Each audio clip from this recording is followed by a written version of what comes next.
कार्यक्रम में आज मंचासीन आदरणीय एमएलए साहब, चेयरमैन साहब, प्रधान साहब, समस्त जनप्रतिनिधिगण, हमारे डिप्टी साहब, तहसीलदार साहब, डीडीओ साहब, सीडीओ साहब, रेंजर साहब, समस्त संगठनों के पदाधिकारी, पार्षदगण, हमारे ईओ साहब, मीडिया के समस्त साथीगण, आसपास की समस्त स्कूलों से पधारे हुए समस्त छात्र छात्राएं, शिक्षक साथीगण, मीडिया के साथी और विशेष रूप से आज पुरस्कृत होने वाले समस्त साथीगण और इस क्षेत्र के महानुभाव, मैं सर्वप्रथम आप सभी को स्वतंत्रता दिवस की हार्दिक बधाई और शुभकामनाएं देता हूं। हम अच्छी तरह जानते हैं कि भारत आज दुनिया के अग्रणी देशों में शामिल हो रहा है और अपनी छाप छोड़ रहा है, लेकिन इस आज़ादी को प्राप्त करने के लिए हमारे पुरखों ने बहुत ही त्याग और बलिदान किया है, जिसकी वजह से आज हम खुली हवा में सांस ले रहे हैं। निश्चित रूप से उनके त्याग, बलिदान और समर्पण को हमें भूलना नहीं चाहिए। मैं आज उन समस्त बलिदान हुए, शहीद हुए उन हमारे वीर सपूतों को नमन करता हूं और साथ ही हम सभी नागरिकों से यह अपील भी करता हूं कि हमें उनके त्याग और बलिदान को व्यर्थ नहीं जाने देना चाहिए। अनेकता में एकता के मंत्र को रखकर हम जो इस देश की समृद्ध नींव रखी है उसे संजोए रखने का हमारा सबका परम दायित्व है। हमें हमारे अधिकार के साथ साथ हमारे कर्तव्य का भी भली भांति ज्ञान होना चाहिए और उसका पालन करना चाहिए।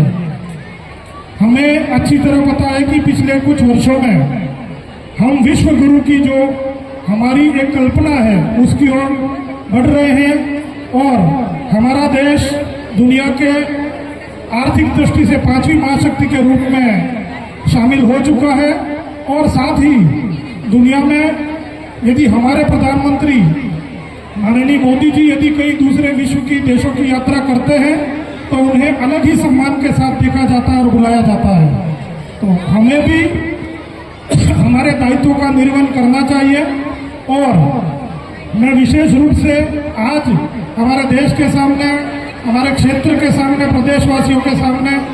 छोटी मोटी जो समस्याएं, जातिवाद, सांप्रदायिकता, छुआछूत, इस प्रकार की जो बुराइयां आज भी हमारे समाज में विद्यमान है, तो उसे हम सबको संकल्प लेकर इसे दूर करने का प्रयास करना चाहिए। अभी यहाँ की एक प्रस्तुति हरियाणा राजस्थान के रूप में जो बच्चों ने दी थी, उसके लिए भी मैं आप लोगों से अपील करना चाहता हूँ कि माननीय मुख्यमंत्री महोदय की एक पेड़ माँ के नाम जो एक योजना है, उसमें हम सबको, समस्त एनजीओ को, समस्त नागरिकों को, समस्त प्रशासनिक अधिकारियों को, कर्मचारियों को, जनप्रतिनिधियों को, सबको मिलकर आगे बढ़कर इस हरित राजस्थान, हरियाणा राजस्थान को के सपने को जो मुख्यमंत्री जी ने बनाया है उसको साकार करने के लिए हम सबको मिलकर प्रयास करना चाहिए। मैं बधाई देना चाहता हूं यहाँ की हमारी टीम को, जिन्होंने 3.5 लाख से ज़्यादा पौधारोपण 2 अभियानों में करके इस क्षेत्र को